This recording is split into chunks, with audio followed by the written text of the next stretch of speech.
Test 1, 2. Good morning. It is 11:12 a.m., July 12th, 2025. How Madaku P. Well, I'm really being intentional about getting this fired up, getting this setup fired up, put more content in my social platforms. So in this case, YouTube, create playlists. A few of the local folks that are part of the recovery community have asked, where can we hear more of what you're talking about? And I feel like it's hard to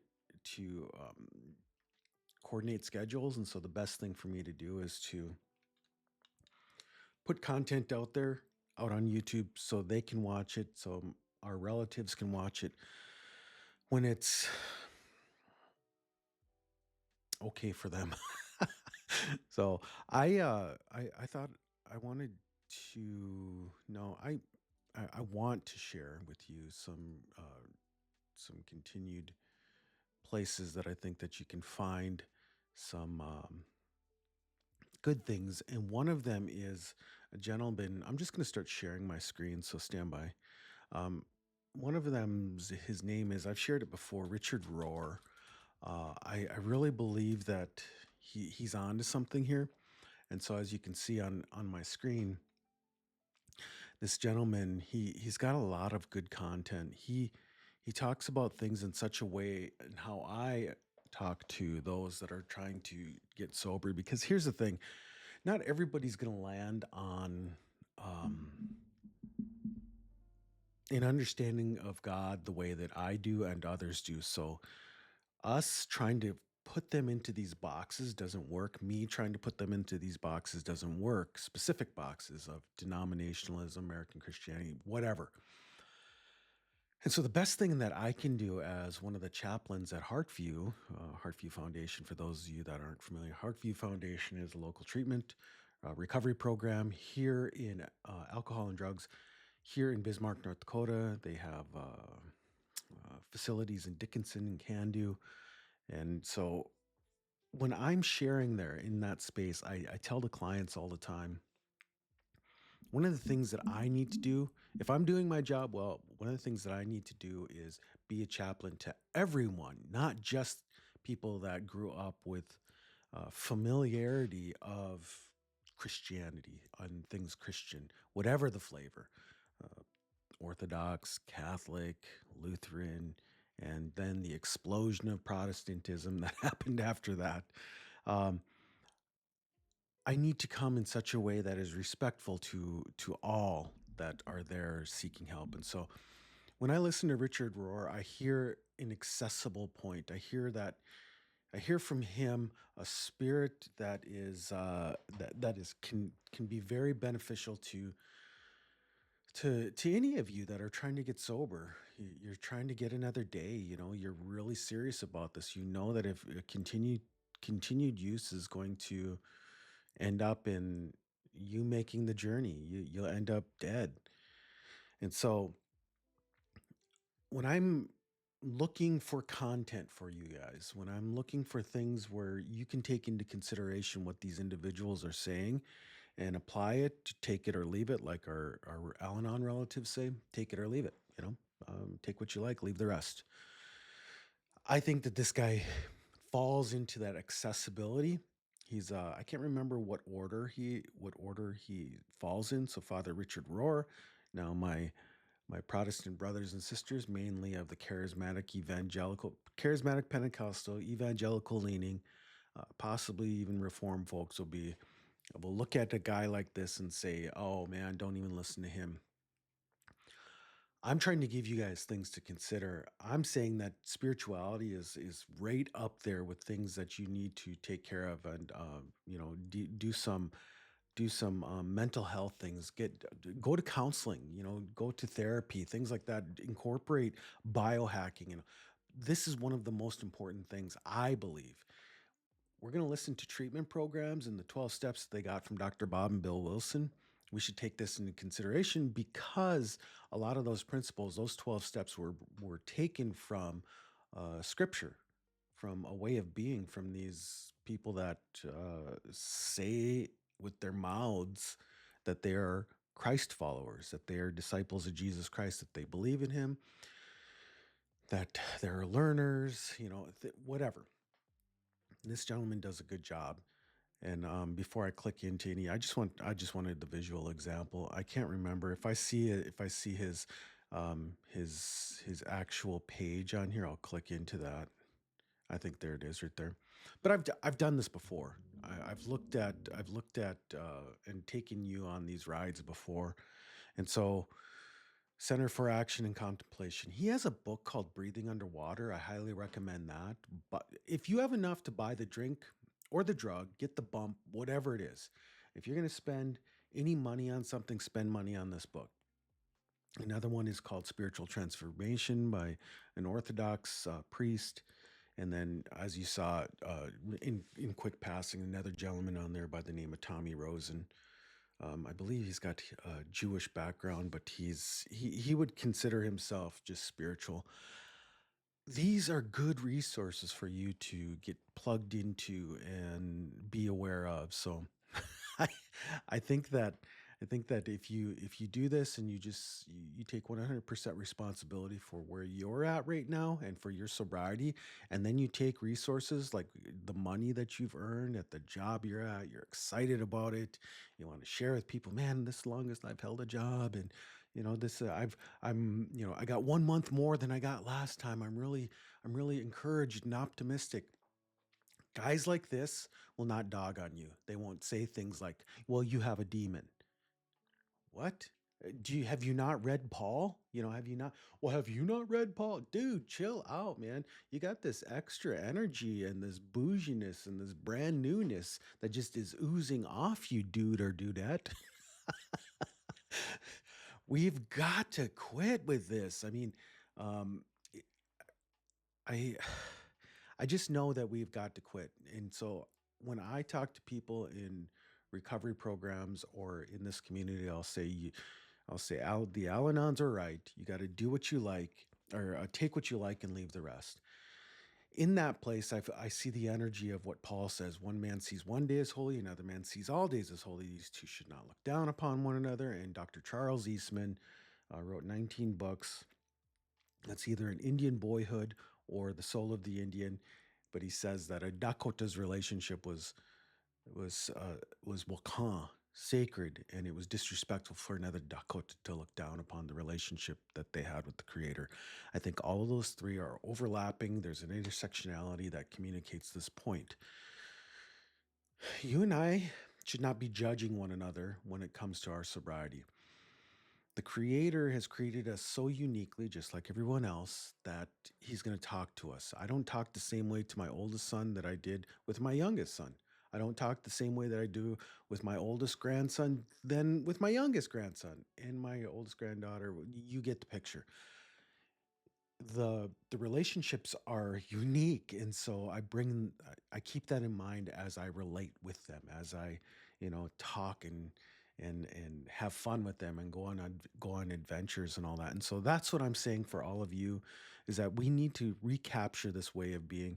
I should figure out a way to mute this in the background, so does it, if I fire up something else, it's gonna go. But subscribe to his channel, check it out. I mean, what could it hurt? If you come this far to come and check out my YouTube channel and check out the playlist when it comes to recovery and such, I'm just saying, go a little farther. You've come this far, go a little farther. But you got to take 100% responsibility for where your recovery's at, and so that's what I have for you. With that, I would say, you got man, switch things up. Tomorrow, I'll be hosting it's called Spiritual Sun or Sauna Spiritual Sunday, 9 a.m., 2020 Frontier Drive here in Bismarck, North Dakota. We come together. It's a place where people are just, maybe they don't. And I'm just I'm being vague here, and that's the reason why maybe you're like, man, I thought this guy was a better communicator than that. My hesitancy is I'm trying to let people keep their dignity. And so if they come to this, they're coming to this because of, I don't know, maybe they got hurt in environments where people said that they were Jesus' disciples, or they were traditionalists or ceremonialists or whatever, spiritual, and then they lived out a different way. They're hypocritical in their behavior. You and I need to respect when people share such. That's what I. So that's the hesitancy you're picking up. So when they come to this thing, they come sharing some hurt.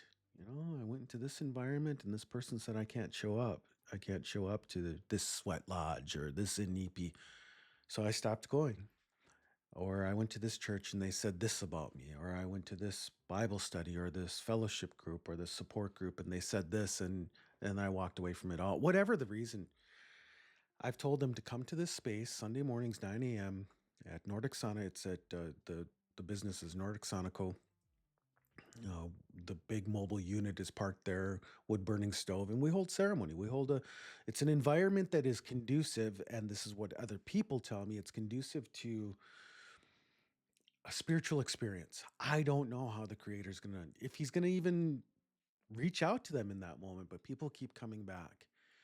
And so my job is to create that, get that, make sure the environment is conducive for their healing and recovery in so many different ways. So, yeah, I'm a chaplain at Heartview, but there's a larger thing that I've been called to, and I'm trying to do that here too. I'm trying to get people to, hey, look, I'm a disciple, I'm a follower, I'm a believer in the man Yehoshua, also known as Jesus. In Dakota Way, we weren't ashamed of our relationship with the Creator, and so I'm trying to live out that way. So I tell them that. But I don't try to proselytize them. I don't try to evangelize them. Oh my goodness, did you hear what Bobby said? There, he's not trying to chill. Holy cow, Sister Bitterroot. My goodness, Brother Bitterroot. Chill out. Just take it easy, maybe you need to do like our teacher and go off to a secluded place and spend time with him and the Father for a while, because you're getting irritated. You're worried about the very things that our teacher talked about when he said, why are you don't worry about what I'm going to do with this individual. You worry about you follow me.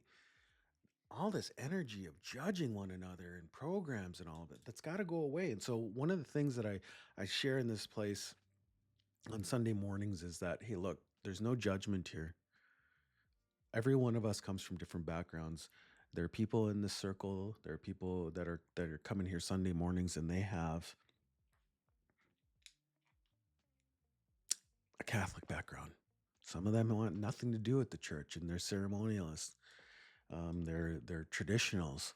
Whatever the background of the people group, that we need to recover the old path of respect. And so, you and I, what we need to do is we need to put that energy back out into creation. And I think that it's something that's going to help, especially if you're trying to stay sober. We have got to quit with, we're the most important people in this city, in this county and state, in our church, wherever it is, wherever humans gather. We're the most important person. People need to cater to me and my preferences. Chill, man. Holy cow. We can learn a different way. And so when people come to this place, I always lead with that. So I'll do like a little bit of, what would it be, like what's expected. You've come to this environment to meet with the creator and to maybe learn some biohacking stuff. I try to give them that too, all in one package on a Sunday morning. And they can take what they like and leave it. I tell them where they can find. You don't have to just come here. You can go to the YMCA. If you had enough for your drink and drug and you spent money yet, you have enough to buy a monthly membership, and it's at a fraction of the cost of what you were using. Or go up to Capital Racket and Fitness. All these places are locally, but you can find these places. Places with steam showers, places with electric sauna units. You might not be able to pour water on the rock, but you can go there and sweat. You can go there and drink water and get peace, be quiet with the creator, be quiet with, as entrepreneurs say, infinite intelligence.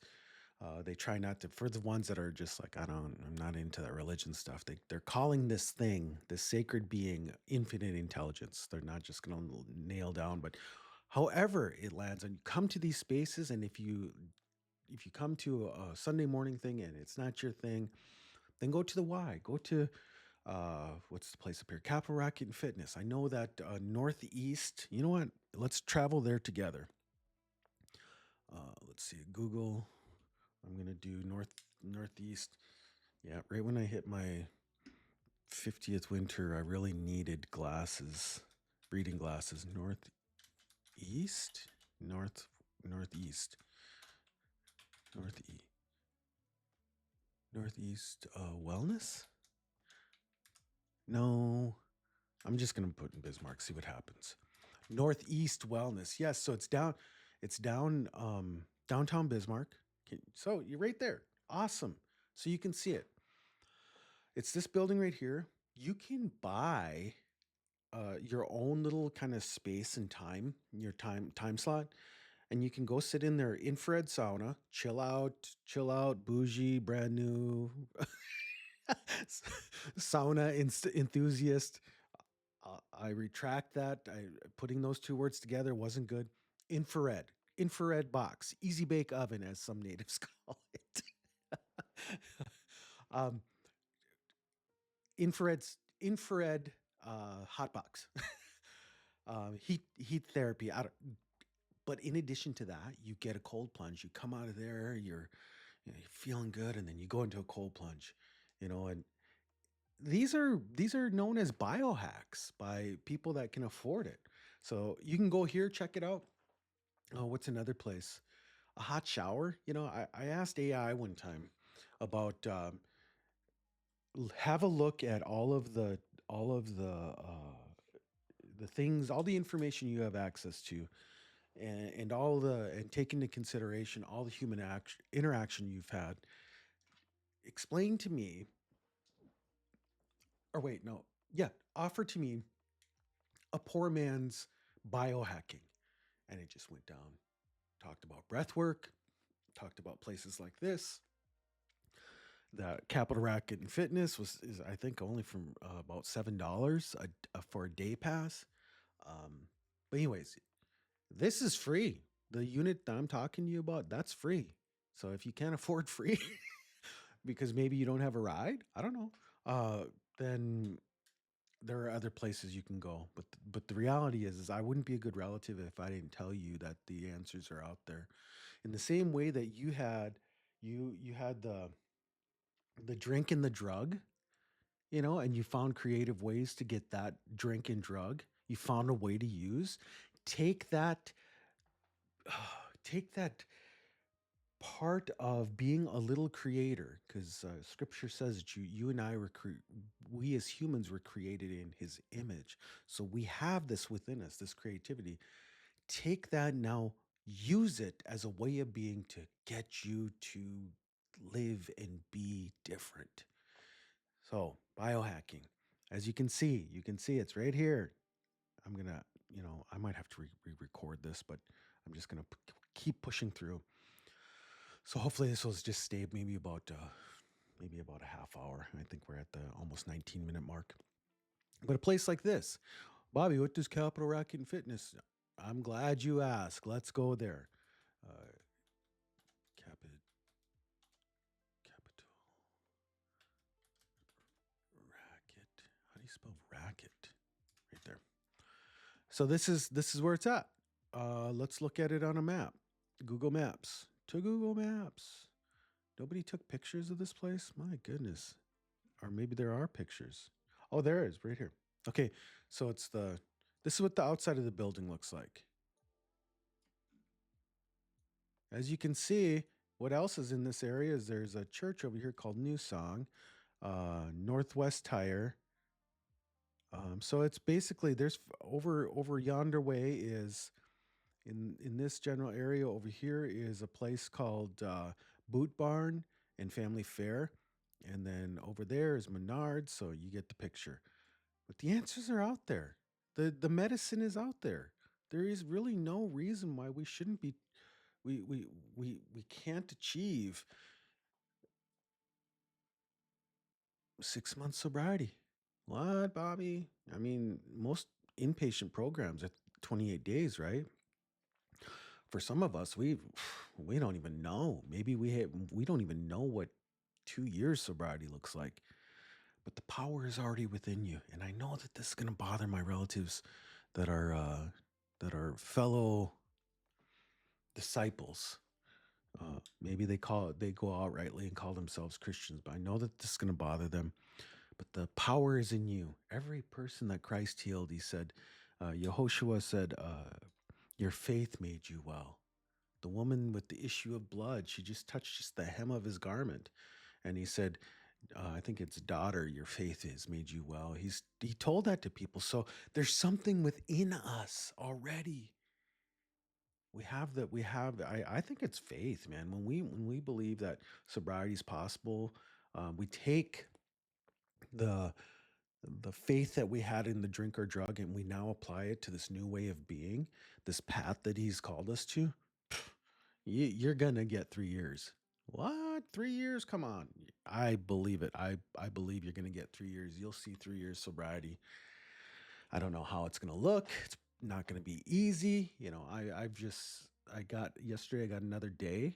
I'm getting closer to uh, you know 51 years. I'll start my 50th winter next month, but I added on another day, and now I'm sitting at, what is it, 24 years and 7 months, or just over 7 months of sobriety.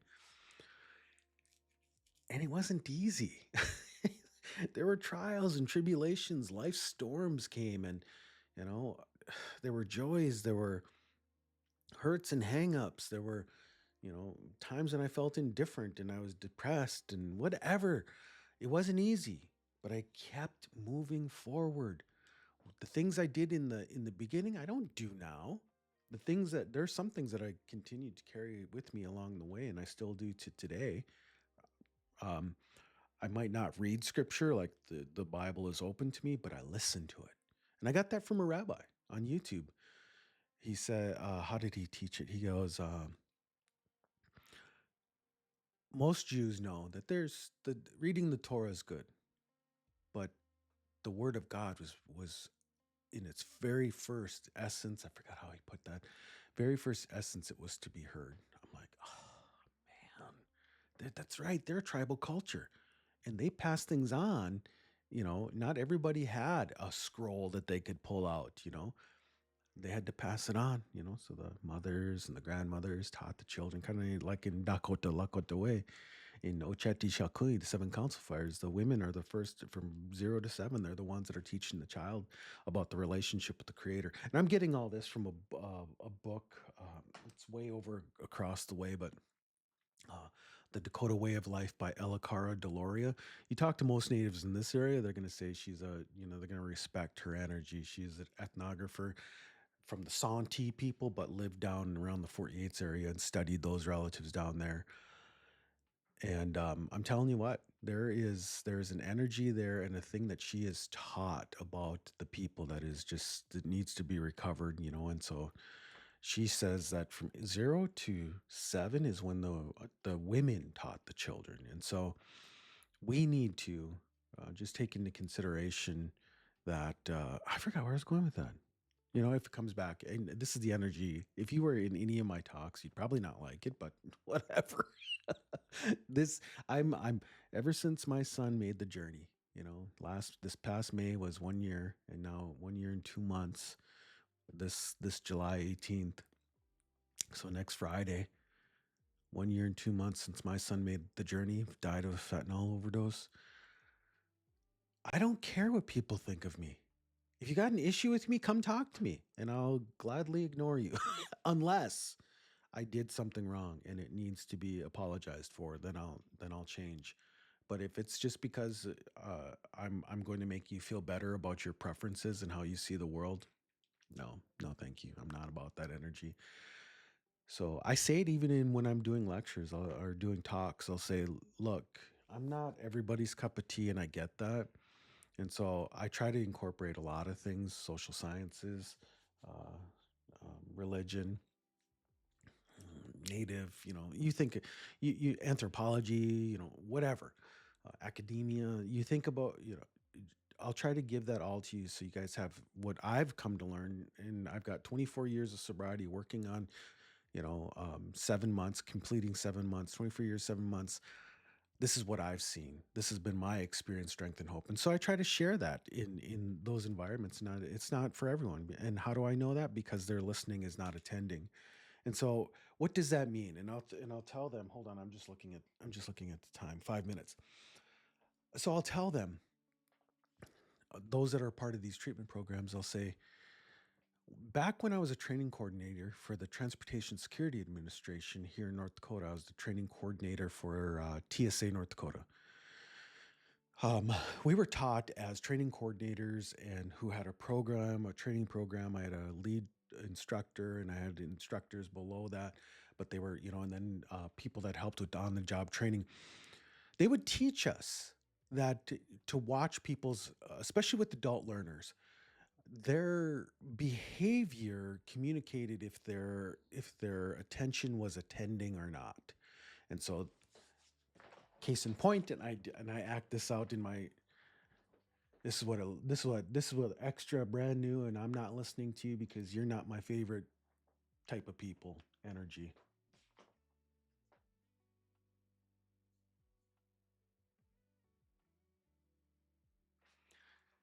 Body is not positioned, it's just like they're not eyes are not bright, like really listening, or like native people, the when they listen to you, they might not give you direct eye contact, but they're listening. I've seen this before. Just irritable, carrying around this irritableness that I don't want to be here in your presence, and you're not worthy of mine. I remember when I used to deliver sermons, in this community, and I could see it was always a handful of people, maybe about 3 to 5 people, but they would have this energy like this.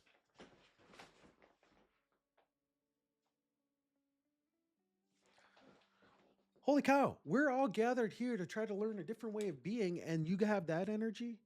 My whole point in sharing that is that if we open ourselves up just to consider a different way, I think that our sobriety is going to be different. And that's the kind of energy and the posture and the way of being that I've tried to consider things. So when people share something with me, I'll be like, that's interesting. I never thought of it that way. Some folks will be like, why are you watching YouTubes and of, um, Baha'i looks at, a Baha'i look at sobriety, or Eastern religions. Excuse me, sorry. This mic is really good. It's picking up on. Put a lot of coffee in my body this morning, but it's. I'll just button this up. How about that? A lot of times, the very people that irritate us the most, and I have a lot of people that really like the way I communicate. But the people that irritate us the most are the ones that we should be listening to. They're the ones that actually they're because they're a representation of us. They're there to trigger us to pay attention. The holy man Yehoshua, my teacher, says, "Why do you see the speck of dust in your brother's eye, and not see the log coming from your own eye?" The theologian, hold up,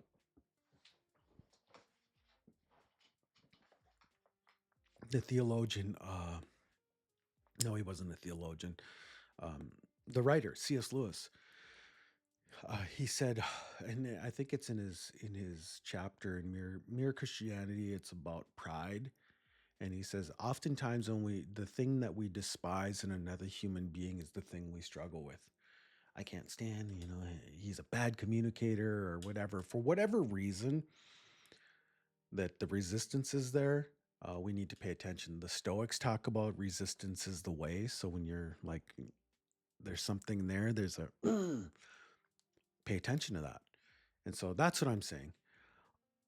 we are in a time that we're going to have to get, especially with the political policy that the big budget that was passed and the cuts that are coming to Medicaid.